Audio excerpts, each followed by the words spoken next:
ವೀಕ್ಷಕರೇ, ನಮ್ಮ ಕರ್ನಾಟಕ ಸುದ್ದಿಗೆ ಸ್ವಾಗತ. ನಾನು ಸವಿತಾ ದೊಡ್ಡಯ್ಯ.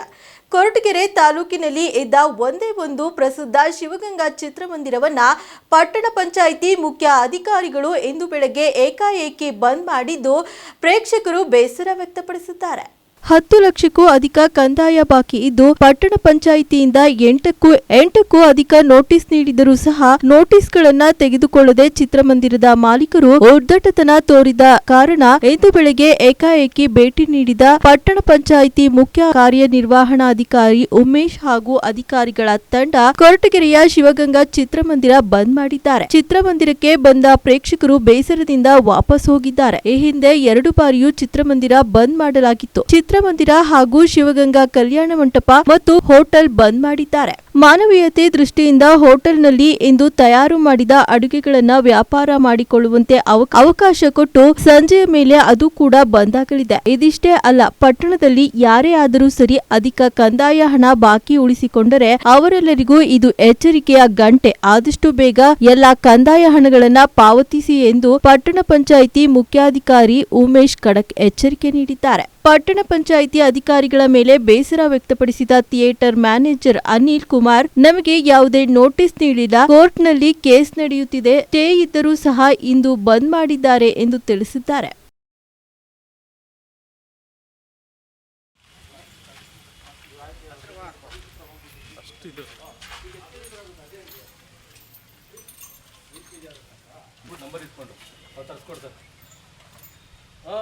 ಎಲ್ಲ ಕಣ ವೆಹಿಕಲ್ ಮಾಡ್ತಾರಲ್ಲ, ಆಟೋ ರಿಪೇರಿ ಮಾಡ್ತಾರಲ್ಲ,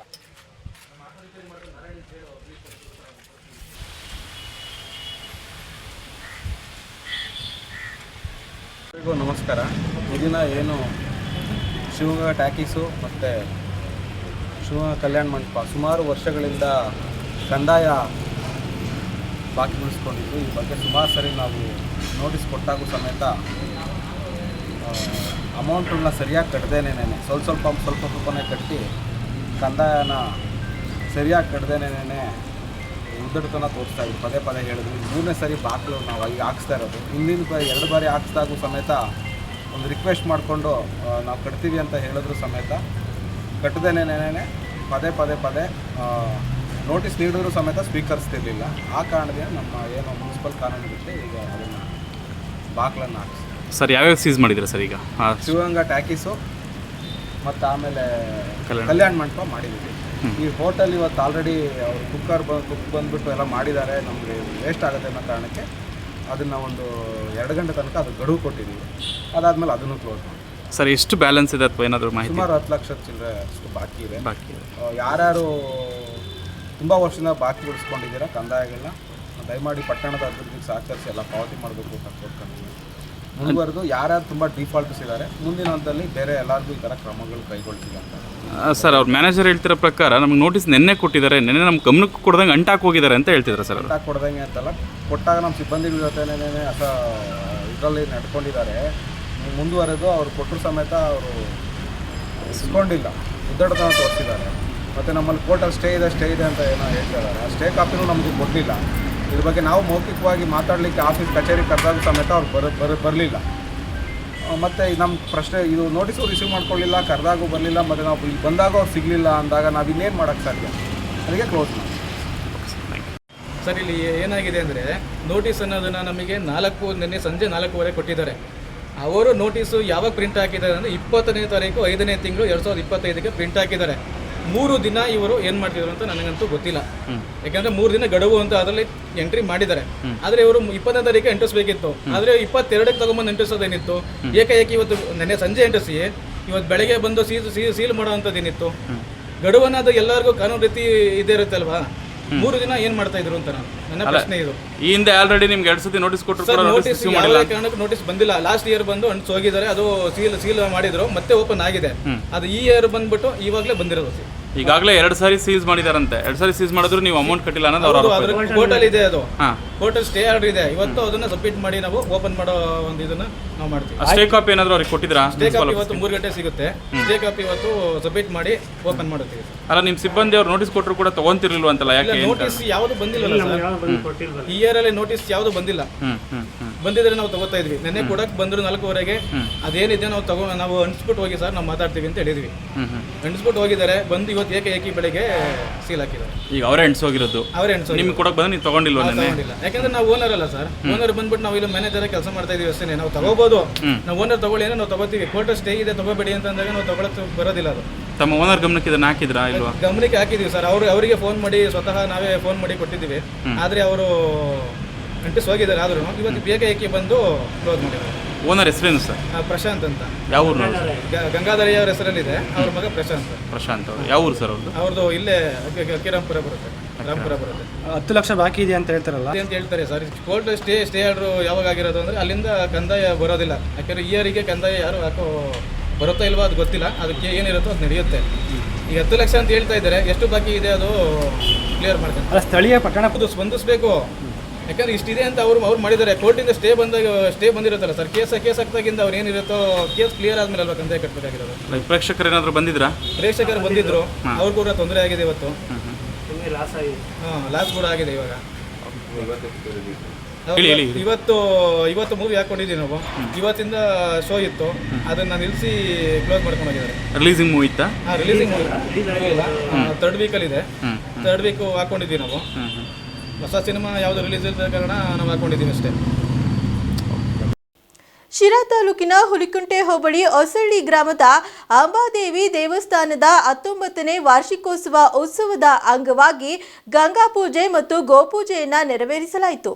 ಶಿರಾ ತಾಲೂಕಿನ ಹುಲಿಕುಂಟೆ ಹೋಬಳಿಯ ಹೊಸಳ್ಳಿ ಗ್ರಾಮದ ಶ್ರೀ ಅಂಬಾದೇವಿ ದೇವಸ್ಥಾನದ 19ನೇ ವಾರ್ಷಿಕೋತ್ಸವದ ಅಂಗವಾಗಿ ಗಂಗಾ ಪೂಜೆ ಮತ್ತು ಗೋಪೂಜೆ ಕಾರ್ಯಕ್ರಮದಲ್ಲಿ ಚಿತ್ರದುರ್ಗ ಮಹಾಸಂಸ್ಥಾನ ಮಠದ ಶ್ರೀ ಬಸವ ಮಾಚಿದೇವ ಸ್ವಾಮೀಜಿಗಳು ಪಾಲ್ಗೊಂಡು ಆಶೀರ್ವಚನ ನೀಡಿದರು. ದೇವಾಲಯಕ್ಕೆ ಆಗಮಿಸಿದ ಶ್ರೀಗಳಿಗೆ ಭವ್ಯ ಸ್ವಾಗತ ನೀಡಲಾಯಿತು. ಈ ಸಂದರ್ಭದಲ್ಲಿ ಜಿಲ್ಲಾ ಮಡಿವಾಳ ಮಾಚಿದೇವ ಸಂಘದ ಉಪಾಧ್ಯಕ್ಷ ಜ್ಞಾನೇಶ್, ಶ್ರೀ ಅಂಬಾದೇವಿ ದೇವಸ್ಥಾನದ ಅರ್ಚಕ ಶ್ರೀಧರ್ ಸೇರಿದಂತೆ ಹಲವಾರು ಭಕ್ತರು ದೇವಸ್ಥಾನದ ಕೈವಾಡಸ್ಥರು ಉಪಸ್ಥಿತರಿದ್ದರು.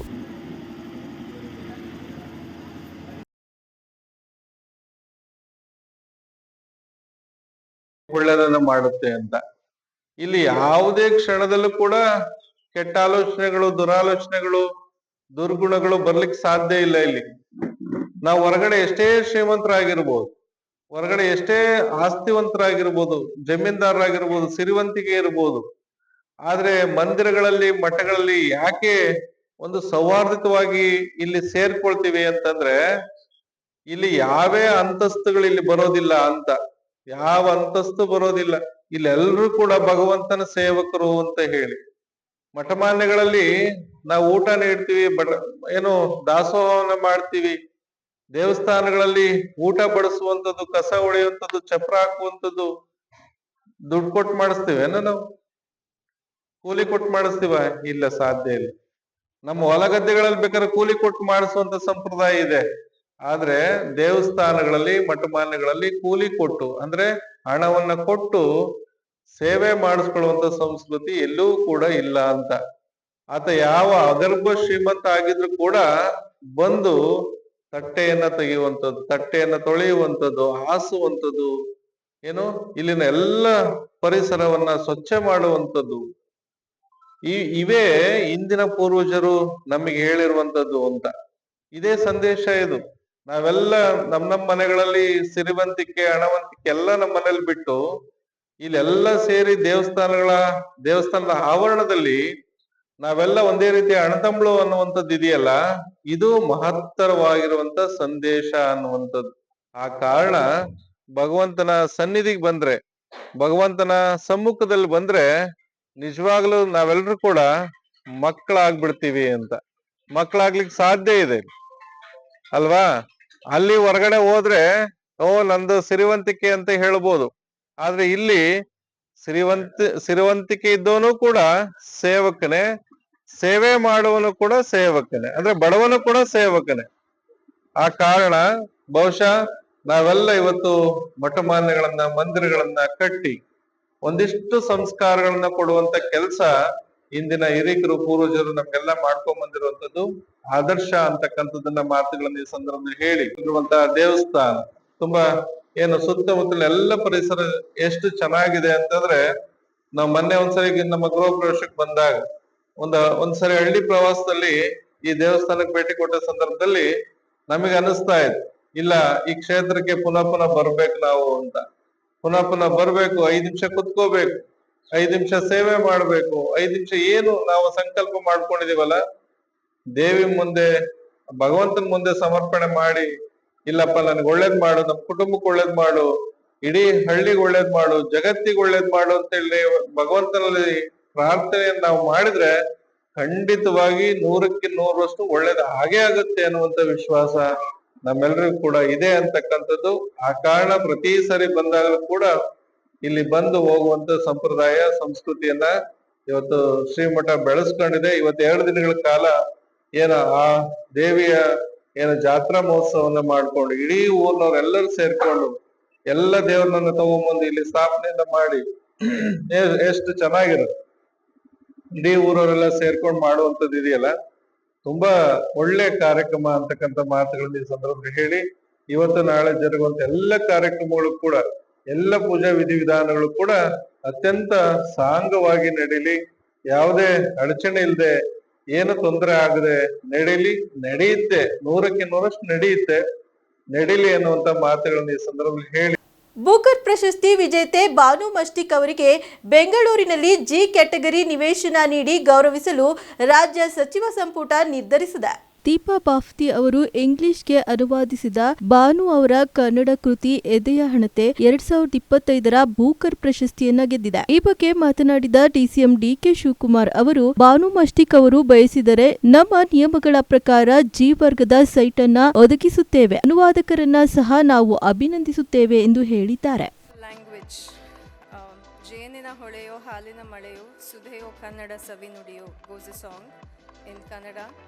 Kannada is one of the oldest languages on earth, and I'm ecstatic that this will hopefully lead to a greater interest in reading and writing and translating more from the ರಾಜ್ಯದಲ್ಲಿ ಮುಂದಿನ 5-6 ದಿನಗಳ ಕಾಲ ಮಳೆಯಾಗಲಿದೆ ಎಂದು ಹವಾಮಾನ ಇಲಾಖೆ ಮುನ್ಸೂಚನೆ ನೀಡಿದೆ. ಮೇ 28ರ ತನಕ ರಾಜ್ಯದ ವಿವಿಧ ಜಿಲ್ಲೆಗಳಲ್ಲಿ ಗುಡುಗು ಮಿಂಚು ಸಹಿತ ಮಳೆಯಾಗಲಿದೆ ಎಂದು ತಿಳಿಸಿದೆ. ಇನ್ನು ಬೆಂಗಳೂರಿನಲ್ಲಿ ಮಳೆ ಪ್ರಮಾಣ ಕಡಿಮೆ ಇದ್ದು ಕರಾವಳಿ, ಮಲೆನಾಡು, ಉತ್ತರ ಕರ್ನಾಟಕ, ಮಲೆನಾಡಿನಲ್ಲಿ ಭಾರೀ ಮಳೆಯಾಗುವ ಸಾಧ್ಯತೆ ಇದೆ. ಹೀಗಾಗಿ ಈ ಜಿಲ್ಲೆಗಳಿಗೆ ಇಂದಿನಿಂದ ಮೇ 26ರವರೆಗೆ ಆರೆಂಜ್ ಅಲರ್ಟ್ ಘೋಷಿಸಲಾಗಿದೆ. ನಾಳೆ ಕರಾವಳಿಯಲ್ಲಿ ಅತಿ ಹೆಚ್ಚು ಮಳೆಯಾಗುವ ಸಾಧ್ಯತೆ ಇದೆ.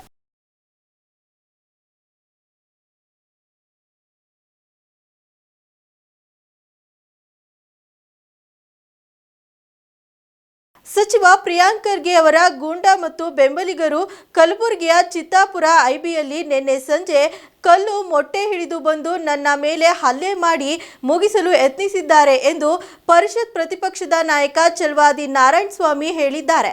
ತಮ್ಮ ಮೇಲಿನ ಹಲ್ಲೆಗೆ ಕ್ರಮ ಜರುಗಿಸುವಂತೆ ಇಂದು ರಾಜ್ಯಪಾಲರಿಗೆ ದೂರು ನೀಡಿ ಮಾತನಾಡಿದ ಅವರು, ನನ್ನ ಪ್ರಾಣಕ್ಕೆ ಅಪಾಯವಿದ್ದು ನನ್ನ ಜೀವಕ್ಕೆ ಏನಾದರೂ ಸಂಭವಿಸಿದರೆ ಅದಕ್ಕೆ ಪ್ರಿಯಾಂಕ್ ಖರ್ಗೆಯೇ ನೇರ ಹೊಣೆ ಎಂದಿದ್ದಾರೆ. ನಾವು ಡಿಜಿಗೂ ಕೂಡ ಕಂಪ್ಲೇಂಟ್ ಕೊಡ್ತೇವೆ, ಹೋಮ್ ಮಿನಿಸ್ಟರ್ಗೂ ಕೊಡ್ತೇವೆ, ಮುಖ್ಯಮಂತ್ರಿಗಳಿಗೂ ಕೊಡ್ತೇವೆ, ಕೇಂದ್ರದ ಹೋಮ್ ಮಿನಿಸ್ಟರ್ಗೂ ಕೂಡ ಕಳಿಸಿಕೊಡ್ತೇವೆ. ಈ ಚಟುವಟಿಕೆಗಳನ್ನ ಅವರು ನೋಡ್ಲಿ. ಹೀಗಾಗಿ ನೀವು ಏನು ಬೇಕಾದ್ರೂ ಮಾತಾಡಬಹುದು, ಆದ್ರೆ ನಾವೊಂದು ಕಥೆನೂ ಹೇಳಂಗಿಲ್ಲ, ಗಾದೆ ಮಾತು ಮಾತಾಡಂಗಿಲ್ಲ. ನಾವೆಲ್ಲಿದ್ದೀವಿ? ಪ್ರಜಾಪ್ರಭುತ್ವ ಇದೆಯಾ? 5 ತಾಸುಗಳವರೆಗೆ ನನ್ನ ಕೆಲಸಕ್ಕೆ ಬಿಡದ ನೀವು ನನ್ನನ್ನು ತಡೆದೇ ಹಿಡಿದಿದ್ದೀರಿ. ಮಾನ್ಯ ಮುಖ್ಯಮಂತ್ರಿಗಳು ನಮ್ಮ ಸರ್ಕಾರ ಇದ್ದಾಗ ಅವರು ವಿರೋಧ ಪಕ್ಷದ ನಾಯಕರು ಕೊಡಗುಗೆ ಹೋದ್ರು, ಯಾರೋ ಹುಡುಗ ಒಂದು ಮೊಟ್ಟೆ ಬಿಸಾಕಿದ್ದ, ನಮ್ಮನ್ನು ಎಷ್ಟೊಂದು ಇದು ಮಾತಾಡಿದ್ರು. ಮೂವಿಂಗ್ ಕಾರ್ಗೆ ನಾನು ಡಿಫ್ಯಾಕ್ಟೋ ಚೀಫ್ ಮಿನಿಸ್ಟರ್, ನನಗೆ ಏನು ಗೌರವ ಇಲ್ವಾ? ಪೊಲೀಸ್ನವ್ರು ಏನ್ ಮಾಡ್ತಿದ್ದೀರಿ? ಏನೆಲ್ಲ ಮಾತಾಡಿದ್ರಿ. ಈಗ ನಮಗಾಗಿಲ್ವಾ? ಈಗ ಅಶೋಕ್ ಅವ್ರಿಗಾದ್ರೆ ಅಥವಾ ನನಗಾದ್ರೆ ಅದು ನಿಮ್ಗೆ ಅನ್ಸೋದಿಲ್ವಾ ನಾನು ಅವತ್ತೇನು ಮಾತಾಡಿದ್ದೇನೆ ಅನ್ನೋದು? ಆದ್ರಿಂದ ನನ್ನ ಡಿಮ್ಯಾಂಡ್ ಇದೆ. ನನ್ನ ಕಾರನ್ನು ನೋಡಿ ಪೂರ್ತಿ ನನ್ನ ಮೇಲೆ ಹಾಕಬೇಕು ಅಂತ ತಂದಿದ್ರು, ನಾವು ತಪ್ಪಿಸ್ಕೊಂಡಿದ್ರಿಂದ ನನ್ನ ಕಾರ್ಗೆ ಪೂರ್ತಿ ಹಾಕಿದ್ದಾರೆ. ಅಲ್ಲಿಂದ ಆಫೀಸರ್ಗಳು ಎಷ್ಟು ಜನ ಇದ್ರು ಎಲ್ಲರೂ ಕೂಡ ಸುಮ್ಮನೆ ಮೂಕ ಪ್ರೇಕ್ಷಕರಂತೆ ಇದ್ರು. ನಮ್ಮವರು 400-500 ಜನ ಆ ಕಡೆ ನಿಂತ್ರೆ ಅವರನ್ನ ಬರ್ದೇ ತಡಿ, ತಡೆಯೋದು, ಇವರನ್ನು ಮಾತ್ರ ಕೂಗಾಟಕ್ಕೆ ಬಿಡೋದು. ಒಬ್ಬರನ್ನು ಮಾತಾಡಿಸಿಲ್ಲ. ನಾವು ಕುಪಿತಗೊಂಡು ಕೊನೆಯಲ್ಲಿ ನಾನು ಇಲ್ಲಿಂದ ಹೋಗ್ಲೇಬೇಕು, ನಿಮಗೆ ರಕ್ಷಣೆ ಕೊಡಕ್ಕಾದ್ರೆ ಕೊಡ್ರಿ, ಇಲ್ಲಾಂದ್ರೆ ನಾನು ಹೊರಗಡೆ ಬರ್ತೀನಿ ಅಂತ ಬಂದಾಗ ಆವಾಗ ನಮ್ಮನ್ನ ಇದು ಮಾಡಿ ತಂದು ಬಾರ್ಡರ್ ಇಂದ ಆಚೆಗೆ ಬಿಟ್ರು ಯಾದಗಿರಿಗೆ ಹೋಗ್ಲಿಕ್ಕೆ. ಈ ರೀತಿ ನಮಗೆ ತೊಂದರೆ ಕೊಟ್ಟು ನಮಗೆ ನಮ್ಮ ಕೆಲಸಕ್ಕೆ ಅಡ್ಡಿಪಡಿಸಿ ನಮಗೆ ಮಾರಣಾಂತಿಕ ಹಲ್ಲೆ ಮಾಡ್ಲಿಕ್ಕೆಲ್ಲ ಪ್ರಯತ್ನ ಮಾಡಿ, ನನ್ನ ಮಾತ್ರ ಅಲ್ಲ, ಅಂಬಾರಾಯ್ ಅಷ್ಟಗಿ ಅಂತೇಳಿ ಮಾಜಿ ಜಿಲ್ಲಾ ಪರಿಷತ್ ಅಧ್ಯಕ್ಷರು, ನಮ್ಮ ಪಕ್ಷದ SC ಮೋರ್ಚಾದ ಮಾಜಿ ಉಪಾಧ್ಯಕ್ಷರು, ಅವರು ನಮ್ಮನ್ನು ನೋಡಕ್ ಬಂದ್ರೆ ಎಲ್ಲ ತಳ್ಳಾಡಿ ಅವ್ರಿಗೆ ಒಡೆದು ಬಟ್ಟೆ ಎಲ್ಲ ಹರಿದು ಕೊನೆಗೆ ಅವ್ರನ್ನೇ ತಗೊಂಡೋಗಿ ಒಂದು ಕಡೆ ಕೂಡಾಕಿ ರಾತ್ರಿ 3 ಗಂಟೆವರೆಗೆ ನಿಮ್ಮ ಮೇಲೆ ಕಂಪ್ಲೇಂಟ್ ಕೊಟ್ಟವ್ರೆ, ಯಾರೋ ನೀವು ಇಲ್ಲೇ ಕೊಡ್ತೀರಿ ಅಂತ. ಒದೆ ತಿಂದವರು ಅವರೇ, ಕಂಪ್ಲೇಂಟ್ ಅವ್ರ ಮೇಲೆ ಕೊಟ್ಟು 3 ಗಂಟೆವರೆಗೂ ಅಲ್ಲಿ ಕೂಡಾಕಿದ್ದಾರೆ. ಹೌದು, ಬರಿತೇವೆ. ಹೀಗೆ ನಮ್ಮ ಮೇಲೆ ಏನಾದ್ರೂ ಮಾಡಿ ಇವರನ್ನು ಮುಗಿಸ್ಬೇಕು ಅಂತ ಪ್ರಿಯಾಂಕಾ ಖರ್ಗೆ ಮತ್ತು ಅವರು ಎಲ್ಲ ತೀರ್ಮಾನ ಮಾಡ್ಕೊಂಡಿದ್ದಾರೆ. ಯಾಕೆಂದ್ರೆ ನಾನು ಭವಿಷ್ಯ ಅವರ ಸತ್ಯಗಳನ್ನ ಹೊರಗಡೆ ಹಾಕುವ ವಿಚಾರದಲ್ಲಿ ಅವ್ರಿಗೆ ನಾನು ಕಂಟಕವಾಗಿದ್ದೇನೆ ಅಂತ ಅವರಿಗೆ ಅನಿಸಿರಬಹುದು. ಆದ್ರಿಂದ ತಕ್ಷಣ ಮಾನ್ಯ ಮುಖ್ಯಮಂತ್ರಿಗಳು ಅವರನ್ನ ಕ್ಯಾಬಿನೆಟ್ ಇಂದ ಹೊರಗಡೆಗೆ ಹಾಕ್ಬೇಕು. ಕಾನೂನು ಸುವ್ಯವಸ್ಥೆ ಸಂಪೂರ್ಣವಾಗಿ ಹದಗೆಟ್ಟಿದೆ ಅಂತ ಹೇಳಿ ವರ್ಷಗಳಿಂದ ಹೇಳ್ತಾ ಇದ್ದೀವಿ ನಾವು. ಅಂದ್ರೆ AICC ಅವರು ಏನ್ ಬೇಕಾದ್ರೂ ಮಾಡಿದ್ರೆ ಅವ್ರನ್ನ ಇಟ್ಕೋಬೇಕು ಅಂತಿದ್ಯಾ? ಬೇರೆ ರೂಲ್ ಇದೆಯಾ ಅವ್ರಿಗೆ? ಇವ್ರು ಹೇಳ್ತಾರಲ್ಲ ಸಂವಿಧಾನ, ಅವ್ರಿಗೆ ಬೇರೆ ಸಂವಿಧಾನ ಇದೆಯಾ? ದಯವಿಟ್ಟು ಇದನ್ನ ಸೀರಿಯಸ್ ಆಗಿ ಮಾನ್ಯ ಮುಖ್ಯಮಂತ್ರಿಗಳು ತಗೊಳ್ಬೇಕು, ಅವರನ್ನ ಕ್ಯಾಬಿನೆಟ್ ಇಂದ ಹೊರದೂಡಬೇಕು ಅಂತ ಹೇಳಿ ಮನವಿ ಮಾಡ್ತೇನೆ. ಸರ್ಕಾರಿ ಆಸ್ಪತ್ರೆಯಲ್ಲಿ ಔಷಧ ಮಾರಾಟಕ್ಕೆ ಅವಕಾಶ ಕೊಡುವುದು ಸರಿಯಲ್ಲ. ಜನೌಷಧ ಕೇಂದ್ರ ಯೋಜನೆ ಎಂಬ ಕಾರಣಕ್ಕೆ ರಾಜಕೀಯ ಮಾಡುವ ಉದ್ದೇಶವಿಲ್ಲ ಎಂದು ಸಚಿವ ದಿನೇಶ್ ಗುಂಡೂರಾವ್ ಸ್ಪಷ್ಟಪಡಿಸಿದ್ದಾರೆ. ರಾಜ್ಯದಲ್ಲಿ ಜನೌಷಧಿ ಕೇಂದ್ರ ಸ್ಥಗಿತಗೊಳಿಸಿಲ್ಲ. 1400 ಜನೌಷಧಿ ಕೇಂದ್ರಗಳಲ್ಲಿ ಸರ್ಕಾರಿ ಆಸ್ಪತ್ರೆಗಳಲ್ಲಿರುವ 180 ಕೇಂದ್ರ ಮಾತ್ರ ತೆರವುಗೊಳಿಸಲು ಚರ್ಚಿಸಲಾಗಿದೆ. ಸರ್ಕಾರ ಉಚಿತ ಔಷಧಿ ನೀಡುವಾಗ ಆಸ್ಪತ್ರೆಯಲ್ಲಿ ಔಷಧಿ ಮಾರಾಟ ಮಾಡುವ ಮೆಡಿಕಲ್ ಏಕೆ ಎಂದು ಸಚಿವರು ಪ್ರಶ್ನಿಸಿದ್ದಾರೆ. No, our policy is very simple. Whoever comes to our hospital should get free medicine, free diagnostics. So we don't want to have any place where medicines are being sold. That's all. So we are there to provide them whatever medicines that is needed, whatever treatments that we give in our hospital. To that extent, we will give them all the free medicines. No, it is a policy decision because see, there are 1,400 Janaushadhi Kendras. In my hospitals, they are saying about 200 are there, but actually 180 are there. So it is only hardly about some 15% of the total Janaushadhi Kendras are in my hospitals. And our policy is that there should not be any sale of medicines in our government facilities. We will provide them free medicine and we will ensure that they get that medicine. That's all. So whether it is Janaushadhi Kendra, whether there is some other medical pharmacy there or some other tie-up being done with somebody else, all that will be taken out, but this is not being done overnight. No new further will be given. Those who are already working or those who already got establishment, looking at each case-to-case basis, they will be slowly weeded out, so that eventually we will not have any of these in our facilities. Karnataka ಸಾಬೂನು ಮತ್ತು ಮಾರ್ಜಕಗಳ ನಿಯಮಿತ ಉತ್ಪನ್ನಗಳನ್ನು ವಿಶ್ವಮಟ್ಟಕ್ಕೆ ಕೊಂಡೊಯ್ಯುವ ಉದ್ದೇಶದಿಂದ ರಾಜ್ಯ ಸರ್ಕಾರ ನಟಿ ತಮನ್ನಾ ಭಾಟಿಯಾ ಅವರನ್ನ ಪ್ರಚಾರ ರಾಯಭಾರಿಯನ್ನಾಗಿ ಆಯ್ಕೆ ಮಾಡಿದೆ ಎಂದು ಬೃಹತ್ ಮತ್ತು ಮಧ್ಯಮ ಕೈಗಾರಿಕಾ ಸಚಿವ MB ಪಾಟೀಲ್ ತಿಳಿಸಿದ್ದಾರೆ.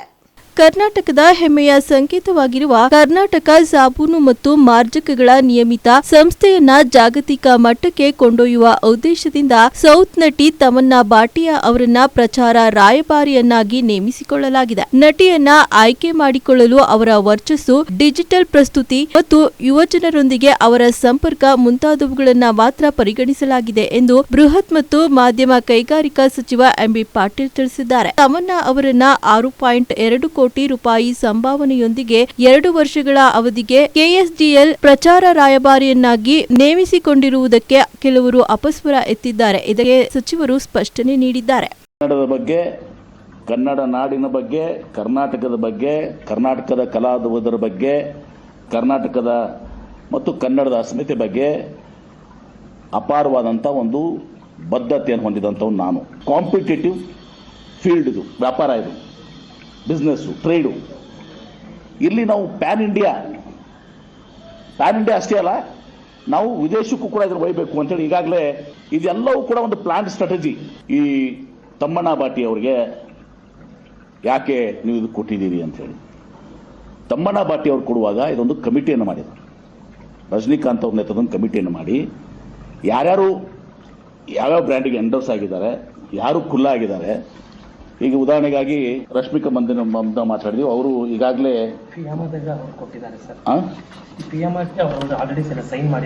ಅವ್ರು ಬೇರೆ ಕಡೆ ಸೈನ್ ಮಾಡಿದ್ದಾರೆ, ಅದಕ್ಕೆ ರಶ್ಮಿಕಾ ಮಂದಿನ ನಮ್ಗೆ ಆಗೋದಿಲ್ಲ ಅಂತ ಹೇಳಿದರು.